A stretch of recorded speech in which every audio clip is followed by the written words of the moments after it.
Alhamdulillah Rabbil Alamin wassalatu wassalamu ala asyrafil anbiya'i wal mursalin wa ala alihi wa sahbihi ajma'in. Allahumma aftah alaina hikmataka anshur alaina min khazaini rahmatika ya arhamar rahimin. Ya Fattah ya Alim iftah qulubana futuhal arifin wa razaqna fama nabiyyin wa ilhamal malakatil muqarrabin. اللهم نوّر بكتابك أبصارنا واشرح به صدورنا واستعمل به أبداننا وأطلق به ألسنتنا وقوي به أجناننا وسرع به أفهامنا وقوي به أعزامنا بحولك وقوتك فإنه لا حول ولا قوة إلا بك يا أرحم الراحمين.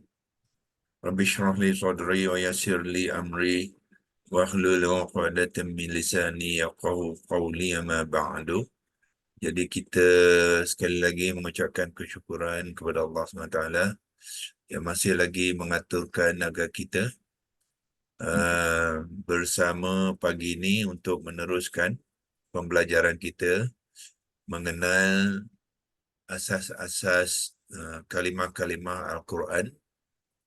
Ya, dengan mengenal asas tu dia akan membantu kita untuk memahami dan kita boleh menterjemahkan, memberikan erti kepada kalimah, dan seterusnya kita juga meneliti pertalian-pertalian di antara kalimah-kalimah dan apakah bagaimanakah kalimah tu berfungsi di dalam ayat-ayatnya supaya kita dapat akhirnya menterjemahkan ayat itu dengan baik dan memahami apa yang Allah nak sampaikan kepada kita. Dan yang paling penting ialah kita menuruti apa yang Allah yang sampai kepada kita, ya. Kita faham dan kita ikut sami'na wa ata'na.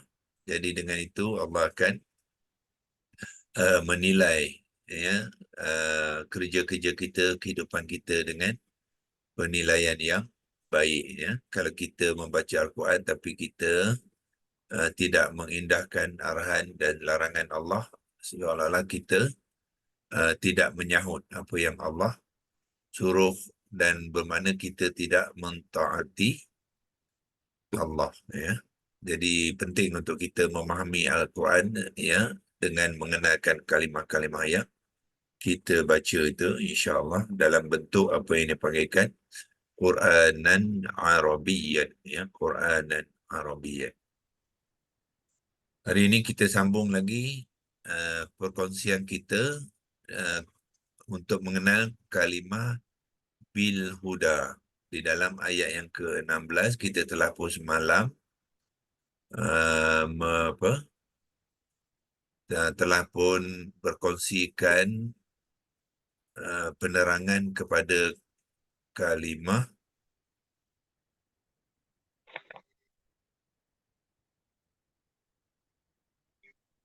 dan kita pun telah pun membuat komponen dia, ya, menerangkan komponen-komponen kalimah. Kalau kita boleh lihat komponen tu di dalam screen sharing kita. Cuba kita tengok screen sharing di bahagian di mana kita telah simpan dia.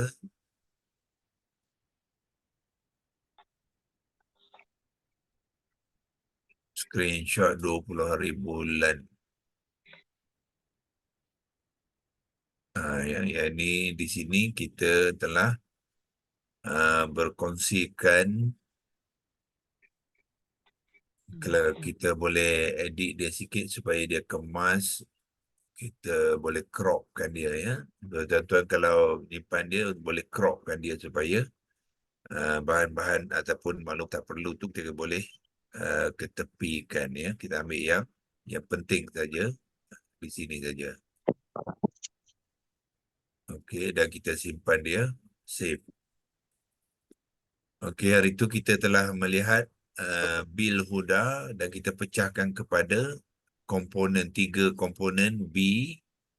B itu adalah harfun jar yang kita panggil bahasa Melayu kata sendi yang membererti dengan kemudian yang kedua tu di tengah tu ialah alif lam ta'rifah qamariyah. Ya, dia alif lam ta'rifah dia tidak ada makna sebab dia bukannya kalimah. Dia adalah imbuhan saja ya, ataupun tambahan komponen tambahan. Yang ni komponen kalimah. Yang ni komponen kalimah. Apabila ada komponen kalimah, dia ada memberi erti ya. Tetapi kalau komponen bukan kalimah, dia hanya tambahan untuk berfungsi untuk membentuk kalimah huda ni kepada kalimah ma'rifah. Kita panggilkan isim ma'rifah. Ya, tapi bila kita pecahkan kepada komponen tu, komponen huda yang ketiga tu sebenarnya masih lagi dalam bentuk nakirah. Ya, dengan ditandakan dengan tanwin tu bermakna dia ada nakirah. Dan jenis huda ialah isim masdar, jantina dia muzakkar, dan bilangan yang mufrad, yang marfu' tu dia punya i'rabnya ya. So dia masih lagi marfu' di sini sebelum dia bergabung dengan alif lam ta'rifah dengan B tu, dia status dia adalah marfu' ya, yang bererti petunjuk ya. Kemudian kita lakukan penerangan kalimah ya, dan kita telah simpan di dalam screenshot ataupun kita juga simpan di dalam download file dalam bentuk notebook ya. Lalu yang mana kita boleh copy dia semula. Hari ini saya telah kopikan dia semula kepada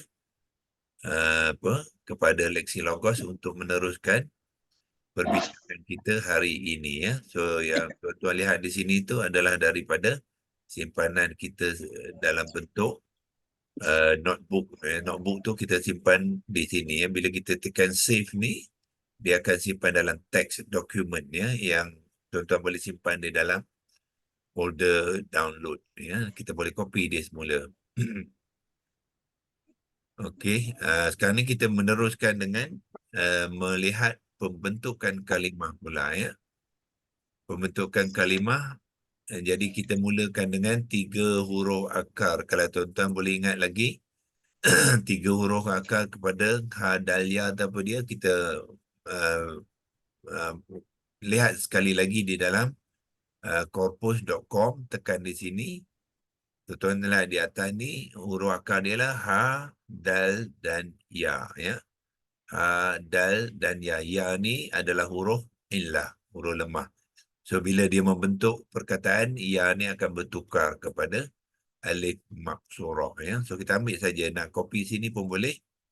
Ya, kalau tuan nak copy pun boleh ataupun nak type pun boleh dekat list logo tu. So kita masukkan bermula dengan hadalia sebagai 3 huruf akar dia ya. Itu step pertama lah. Step pertama, huruf akar ha, dal dan ya. Kemudian kita masukkan step kedua, iaitu untuk membentuk kata dasar ya. Kita ambil labelkan dia kaf alif ta, dasar, dal alif sim ro, kata dasar. So apakah kata dasar kepada hadalia? Senang je caranya, kita gabungkan dia ya, gabungkan dia, dan sekiranya ada huruf illah yang ketiga, kita tukarkan dia kepada alif maksurah ya. So alif maksurah ialah kita ambil tapak dia di sini dan tekan alif kecil di belah kanan ni, itulah yang dinamakan alif maksurah. Itu kaedah ya, kaedah huruf illah yang ketiga kepada huruf akar untuk membentuk perkataan. Kita tukarkan dia kepada alif maksurah. Yang ni bukannya ya ya, yang ni adalah alif. Alif bermakna dia huruf mat dan dia bukannya huruf ya. Dia tapak saja ya tu, cara menulis alif maksurah. Kemudian kita bariskan dia ya. Bariskan dia ada ha, dal, baris atas ya. Sepatutnya uh, uh, oleh maksurah ni mengambil baris atas, dan sebab dia acuan tu ialah acuan fa'ala, tetapi tidak perlu ya, sebab dia alif tidak mengambil baris, jadi kita tidak bariskan dia, memadai dengan membariskan dua huruf yang pertama hada. So hada kata dasar mestilah dalam memberi makna dalam bentuk kata kerja ya. So kita berikan makna kepada dia, dia memberi kata dalam bentuk kata kerja, kata perbuatan, bukannya kata nama. Jadi hada ialah apa? Tunjuk. Tunjuk ataupun memberi petunjuk. Ya, itulah makna hada, memberi, mim mim, ba, roya. فذوقوا فما للظالمين من نصير. Ada yang tak apa off dia punya mikrofon ni ya. Tak mute kan, jadi dia apa bunyi tu mana dia yang kita nak mute kan.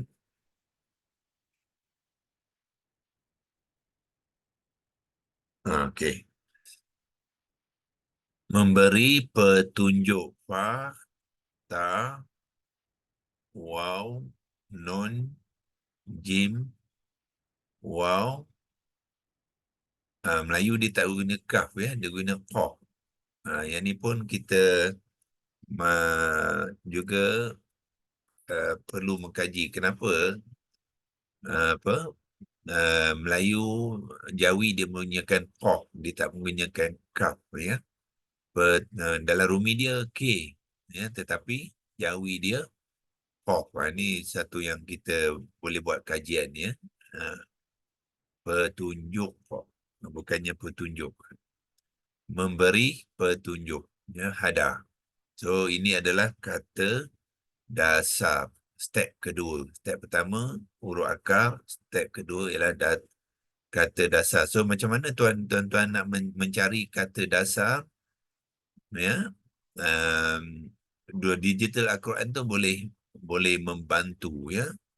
Cuba kita lihat apa cara mencarinya ialah kita cari fi'il madhi wazan 1 ya. Bentuk fi'il madhi wazan 1, iaitu kita boleh lihat kalau kita pergi ke korpus, ni bahagian Huda ni, kita boleh tekan dekat Quran Dictionary ni ya. Tu tekan Quran Dictionary, dia menyenaraikan semua kalimah-kalimah daripada hadalia tu dalam semua wazan ya, termasuklah wazan 1 ya. Cuba kita tengok di sini ya.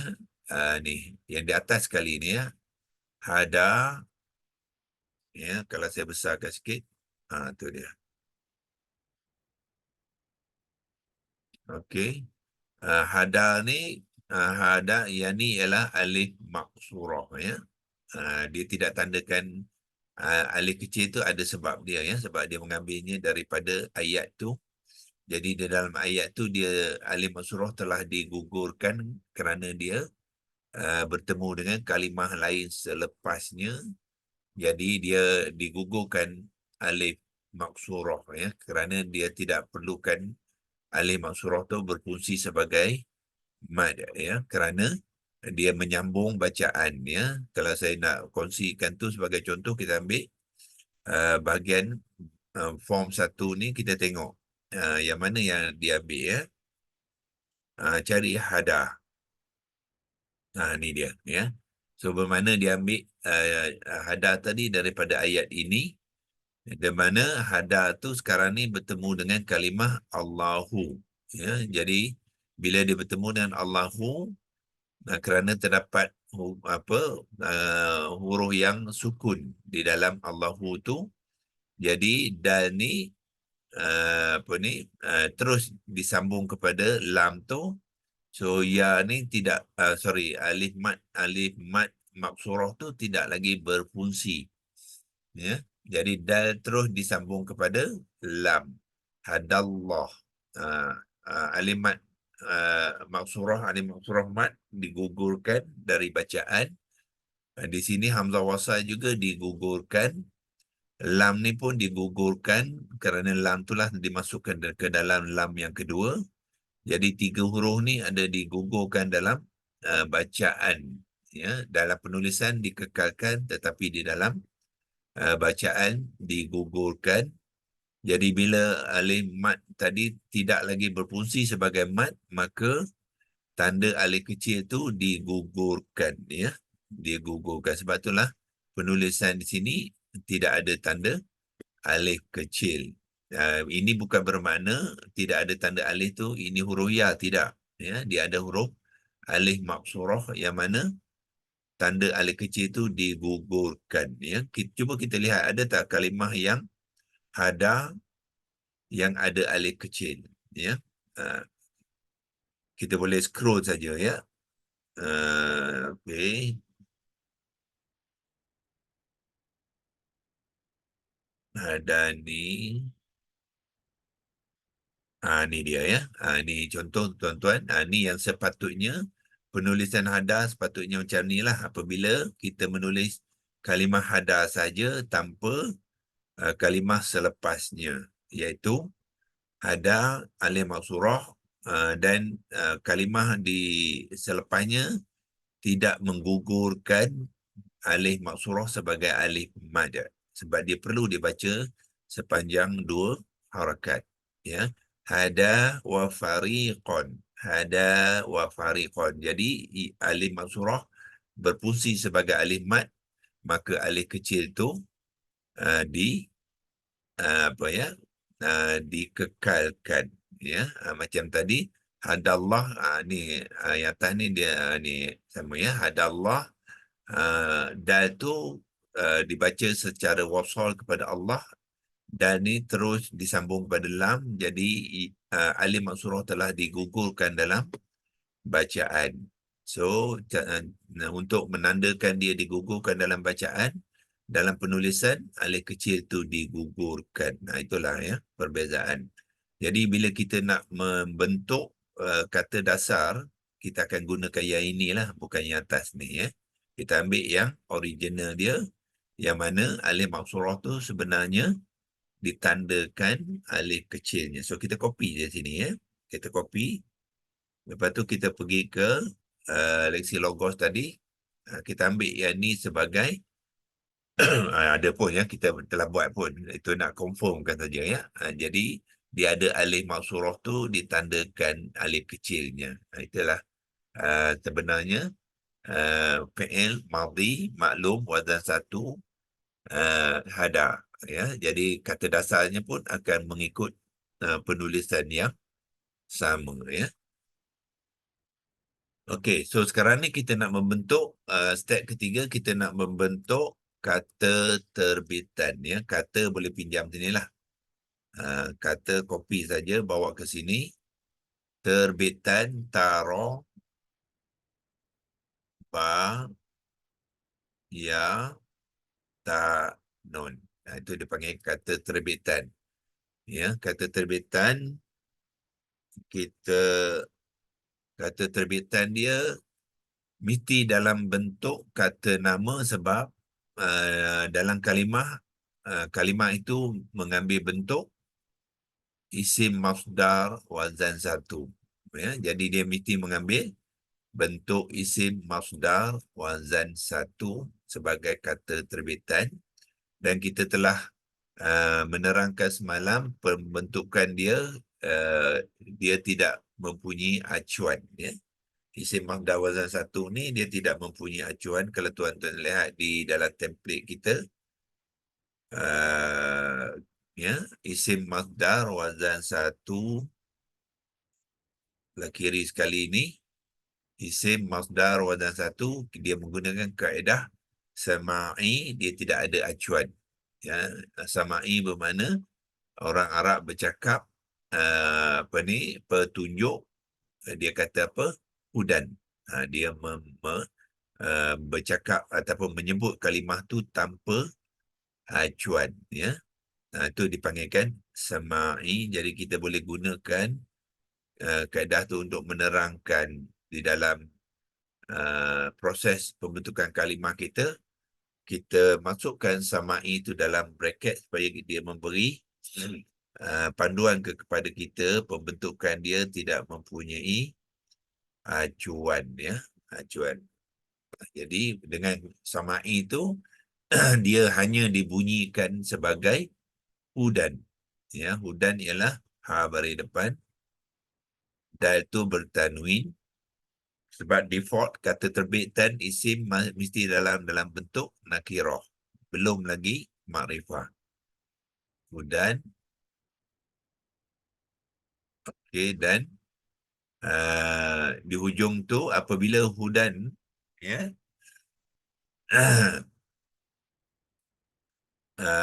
letakkan alif maksurah tadilah, ya, alif maksurah. Inilah apa ni, kata terbitan kepada hada, ya, dan menggunakan kaedah sama'i, cara orang Arab bercakap dan kita dengar macam tu dan kita bunyikan dia dan tuliskan dia dalam bentuk hudan, ya. Tetapi bila menyebutnya, sebab ada lam maksurah ni, kita gugurkan tanwin, dia tinggal bunyi satu baris fathah sajalah, sebab dia mengikut apa ni, peraturan hukum mad iwad, ya. Mad iwad dia akan bunyi dua harakat dan digugurkan tanwinnya menjadi huda, ya, huda. Okey, so huda, kita sudah ada kata terbitan, bermakna kita sudah boleh memberi makna kepada dia, ya. Huda bermakna apa? Petunjuk, ya. Huda adalah petunjuk. Kita boleh ambil sini tadi, petunjuk. Itu makna dia pada petunjuk, ya. Default dia ialah nakirah. Dia kita telah terangkan muzakkar dan mufrad, ya. Mufrad dan i'rabnya yang marfu'. So, mana kalau kita nak menerangkan ni, huda adalah isim masdar, yang kita isim masdar, dia masih lagi nakirah, ya. Yang ni ma'rifah ni sebab al-huda. So sekarang ni sebelum dia menjadi al-huda, dia hudan, dia adalah dalam bentuk nakirah. Okey. Kemudian barulah kita tambahkan alif lam ta'rifah untuk menjadi dia kali isim yang ma'rifah. So kita mudah, kita ambil di sini, kopikan dia dan kita masukkan alif lam ta'rifah di awalannya. Hamzah, alif lam ta'rifah tu sebenarnya adalah hamzah wasal dengan lam ta'rifah qamariyah, ya, dan campurkan dia kepada huda tadi untuk membentuk isim ma'rifah, ya, sebab dia masih lagi nakirah. Nak membentuk kalimah di dalam ayat tu, dia perlu dimakrifahkan, ya. So bila ditambah alif lam ta'rifah tu, so dia akan menjadi isim ma'rifah. Sorry, copy paste, ya. So macam mana nak menggabungkan, kita buang saja tanda campur tu, jadilah dia satu kalimah dalam bentuk ma'rifah. So apabila ma'rifah, ya tuan-tuan, dal tu tidak boleh bertanwin lagi, ya. So kita kena buangkan tanwin dia tu, ya. So dia menjadilah dal yang baris fathah saja, al-huda. So bermakna sekarang ni dia sudah menjadi isim ma'rifah, ya, sesuai dengan yang di dalam ayat. Sebab kita kata dia isim ma'rifah di sini, jadi dia perlu dibentuk daripada nakirah kepada ma'rifah dengan menambah alif lam ta'rifah Komariah. Ya, tetapi di dalam ayat tu dia adalah bil huda. Ya, maknanya ada satu proses lagi yang kita perlu buat, iaitu kita tambahkan bi harfun jar. Ya, yang ni dah sudah. Komponen yang ni dah sudah. Alilam ta'rifah dengan hudan tu sudah. Dan selesai satu lagi, kita tambahkan bi harfun jar kepada huda tu, menjadilah dia bil huda. Okey, di mana tambah B, tambah di awalan. Ya, tuan-tuan boleh ambil yang ni je ada di dalam komponen tu. Ya, sebab tu bila kita buat komponen tu, dia akan membantu kita ya dalam penerangan kita untuk membentuk kalimah tu. Jadi al-huda kita tambah B, dia akan menjadi bil huda. Ya, sebagaimana di dalam ayat.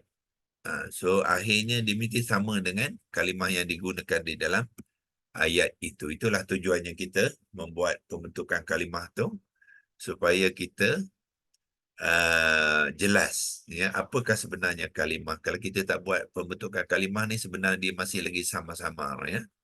Sama-sama. Jadi kemahiran pembentukan kalimah ni sangat-sangat penting ya untuk kita mahir. Bukan saja tahu saja, mahir ya, sebab lain kalimah kita akan dapati proses dia kadang-kadang sedikit ya berbeza. Kaedah-kaedah tu berbeza, terutama sekali yang melibatkan huruf illah. So sekarang ni selesailah ya bil huda dari aspek pembentukan kalimah. So kalau kita nak berikan makna dia sudah boleh ya. Sebab kita sudah kenal kalimah tu, kita kenal komponen dia, kita boleh memberi penerangan dia. Sebelum tu di sini penerangan dia pun kita telah beri dan kita boleh menggunakan maklumat di dalam kata dasar dia dan juga maklumat di dalam kata terbitan dia ya, iaitu di sini petunjuk ya. Kemudian kita makrifahkan dia dan tambah B itu kita telah lihat sebelum ni, B itu bermakna dengan. Jadi kita masukkan terjemahkan, iaitu dengan kita kena gunakan jawi. Ada tak dengan sini ada ya, boleh pinjam je. Dengan Nak tanya, kalimah ni maksud dia huda ni kalimah yang mabni ya doktor? betul. Boleh ya. Ya. Dia huda ni mabni ya. Kalau kita nak terangkan mana huda di sini ya, dalam penerangan tu semalam ada tak kita masukkan mabni? Kita tengok sekali lagi. Ya, elok betul. Bagus lah ya. Kita masukkan dia mabni sekali ya, sebab huda ni dia tak berubah. Kalau dia marfu' pun ijaan dia macam ni. Kalau dia mansub pun macam ni. Kalau majrur pun sama juga ya. Sama juga dia ijaan dia ya. Kalau nak tunjuk kongsikan maklumat tu, saya boleh kongsikan dalam surah Al-Baqarah tu. Okey. Kita ambil ayat yang kedua. Okey, di sini terdapat kalimah hudal lil muttaqin. Dan di dalam ayat ni, hudan ni ataupun huda ni mengambil i'rab yang marfu'. Ya. Dia adalah i'rab yang marfu' kerana dia adalah badal kepada al-kitab. Al-kitab ni dalam bentuk marfu' dengan ba berbaris hadapan. Jadi bila hudal ni mengambil fungsi sebagai isim badal kepada al-kitab, jadi dia sebenarnya dalam bentuk marfu', ijaan dia dengan sama ya, dengan dal bertanwin baris atas. Kemudian huda digunakan sekali lagi di dalam ayat yang keempat, ayat kelima, ala huda. Sekali lagi, dan sini terdapat ala harfun jar. Jadi di sini sekarang huda ni mengambil status yang yang majrur. Ya, yang ini. Ala huda. Sedangkan sini tidak ada harfun jar. Ya, dia status Ayat kelima. So dalam ayat kelima, dia adalah majrur. Jadi tengok ejaan dia tetap sama ya. Dia tidak berubah, tu dipanggilkan mabni ya. Jamid kan Doktor? Eh? Jamid kan? Dia tidak jamid sebab dia ada 3 huruf akar. Okey. Kita kena bezakan jamid dengan mabni ya. Mabni itu dia hanya dalam aspek i'rab, dia tidak berubah. Jamid tu dia tidak dibangunkan daripada 3 huruf akar. Ya, dia dituliskan dalam bentuk itu, terus dituliskan. Huda tu itu kalau dia jamid dia tak ada huruf akar, dia terus dibangunkan daripada terus ditulis dalam bentuk tu ya. Sebagai contoh lain, contohnya hum. Macam hum ni dia jamid. Maknanya dia tak ada huruf akar. Dia tulis terus hum. Min, ni jamid. Dia tak ada huruf akar. Wow, semua ni tak ada huruf akar ni. Kebanyakan harfun dia tak ada huruf akar. Ya. Uh, ya. Itu apa? Itu dipanggilkan jamid. Okey. So balik kepada leksi logos, kita nak memberi makna kepada dia. Dan pada masa yang sama kita ambil peluang tadi untuk melihat apa ni huda tu di sini dia ada beri maklumat kepada kita. Kita tekan dekat bawah ni klik untuk selanjutnya ya. Tapi yang ni dia silap maklumat. Kalau tuan-tuan gunakan tafsir Quran ni kadang-kadang dia silap beri maklumat ya. Kenapa? Dia kata kat sini bentuk 8 ya. Dia tersilap tu. Bukannya bentuk 8 ya. Dia sebenarnya bentuk wazan 1 ya. Wazan 1 yang betulnya di mana? Tuan-tuan tengok kata yang sama ya. Tapi kadang-kadang dia tersilap typo lah tu. Cuba tengok yang kedua ni ala huda ni, kalau kita tekan di sini, tekan di bawah ni klik untuk semua tu. Yang ni baru betul. Ya, bentuk 1. Jadi inilah kata dasar dia ya. Kada. Yang mengambil bentuk penulisan fi'il madhi wazan 1. Ini baru betul ya maklumat dia. Yang tadi itu tuan-tuan boleh boleh ignore kan ya. Boleh ketepikan ya sebab dia tak ada sangkut paut dengan wazan ke-8. Di sini dia bagi kepada kita beberapa maklumat ya. Kalau bentuk fi'il madhi dia adalah hada. Kalau bentuk fi'il mudhari' dia yahdi ya, cuma bezanya ialah ya ni sepatutnya tidak bertitik lah Rustam Osmani. Ini penulisan lama dia gunakan ya bertitik. Yang baru dia tak ada titik dah ya ni. Kemudian kata kerja dia perintah ni ialah fi'il amar. Yang ini bukannya alif, ini penulisan lama ya. Sepatutnya sekarang ni ialah hamzah wasal. Ya, hamzah wasal, sukun dan baris bawah ia tadi digugurkan ya. Huruf ketiga tu digugurkan untuk membentuk kata kerja. Hadin ni ialah isim fa'il ya, isim fa'il.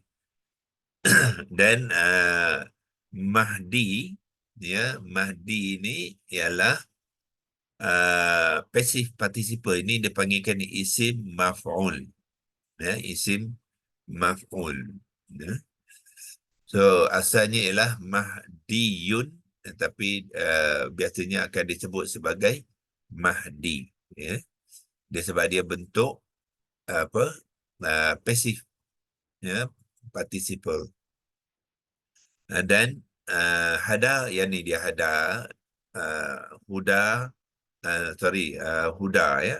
Huda adalah bentuk kata nama yang keenam ni. Kalau tuan tengok, yang ni ialah isim fa'il, yang ni isim maf'ul, yang ni ialah isim masdar. Jadi sebab itulah kita kata huda tu adalah isim masdar wazan 1 muzakkar. Kalau muannas dia hidayatun.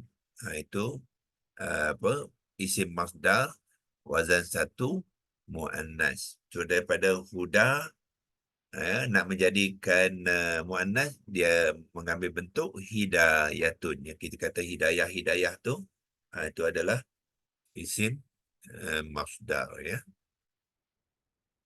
Okey, cukup maklumat yang kita kongsikan hari ini. Kita habiskan dengan memberi terjemahan dia, iaitu bil huda, maknanya dengan di sini tadi kita sudah memberi makna dia petunjuk, ya, dengan petunjuk. Kopikan dia, bawa ke sini.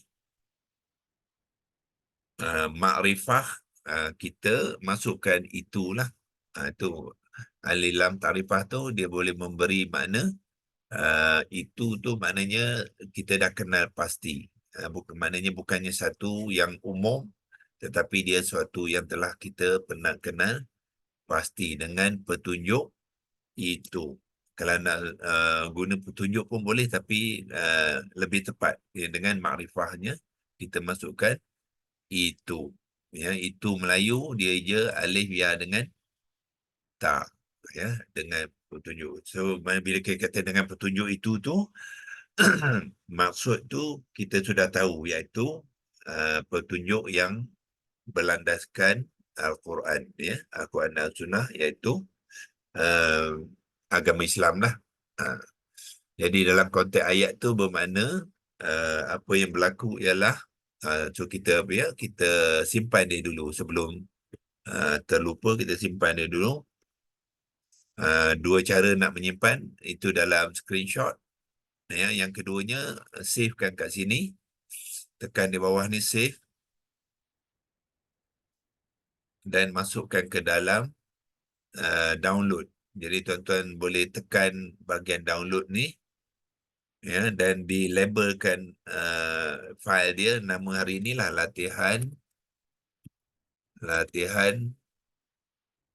berapa bulan hari ini, 21 Disember 2023 pagi, ya.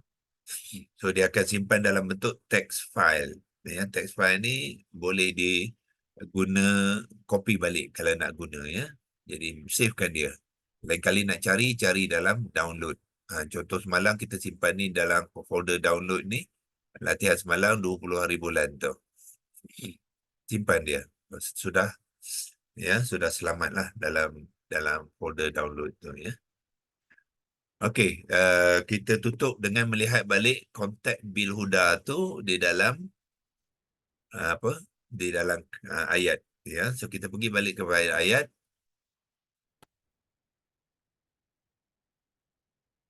ke-16, ya. So di sini bil huda, kenapa alif maksurah tidak digugurkan? Sebab kalimah selepasnya tidak menggugurkan, ya. Dan ni dia tidak terus kepada kalimah yang selepasnya, ya. Dia masih lagi memerlukan alif maksurah tu sebagai mad, ya. Dia dibacakan sepanjang 2 harakat sebelum mengambil fahama. So dia tidak digugurkan. Jadi konteks dia apa? Ulaikal ladzina ishtarau dhalala bil huda. Jadi maknanya mereka itu ialah orang-orang yang telah menukarkan kesesatan dengan petunjuk. Ya. So biasanya di dalam Al-Quran apabila dia menggunakan ishtarau, membeli ataupun menukar, dia akan mula dengan objek yang diambilnya, kemudian barulah diletakkan objek yang ditolaknya. So mana dia mengambil ad-dhalalata dan menolak petunjuk. Itulah, ya, konsep menukar, ya. Apa dia menggunakan istarau ni, terdapat 2 objek. Ad-dhalalata satu objek dan bil huda satu objek. Yang ini dia terima, diambil, tetapi yang kedua tu ditolakkannya, ya. Jadilah mereka tu dalam golongan orang-orang yang sesat, ya. Itu okey, cukup untuk perkongsian pagi ini. Kita akan sambung besok dengan cerita seterusnya iaitu penutup kepada ayat ini, ya, apa yang berlaku selepas itu Allah terangkan juga kepada kita, ya, seolah-olah apa perbuatan mereka tu Allah ceritakan dalam bentuk perniagaan sebagai perumpamaan, seolah-olah mereka ni orang yang berniaga dan mereka itu melakukan perniagaan yang tidak menguntungkan. Ya, itulah di hujung ayat tu, dan akhirnya Allah nak membuat kesimpulan yang orang-orang yang macam ni Allah kata wa ma kanu muhtadin. Jadi mereka tu tidaklah mendapat, orang-orang yang mendapat petunjuk, ya, dengan perbuatan mereka tu. Itulah kita akan sambung besok, dan mungkin besok kita tak akan habis semua, kita akan sambung nak menghabisnya di minggu hadapan, ya, insya-Allah, ya, sebelum kita memasuki tahun baru. Okey, wabillahi taufiq wal hidayah. Wassalamualaikum warahmatullahi wabarakatuh. A'udzubillahi minasyaitonir rajim. Bismillahirrahmanirrahim. Allahumma rahamna bil Qur'an waj'alhu lana imama wa nuran wa hudan wa rahmah. Allahumma zakkirna minhu ma nusina wa 'allimna minhu ma jahilna warzuqna tilawatahu ana al-laili wa tarafan nahar waj'alhu lana hujjatan ya rabbal alamin. وصلى الله على سيدنا محمد وعلى آله وصحبه وبارك وسلم والحمد لله رب العالمين. تقبل الله منكم. إنه منكم.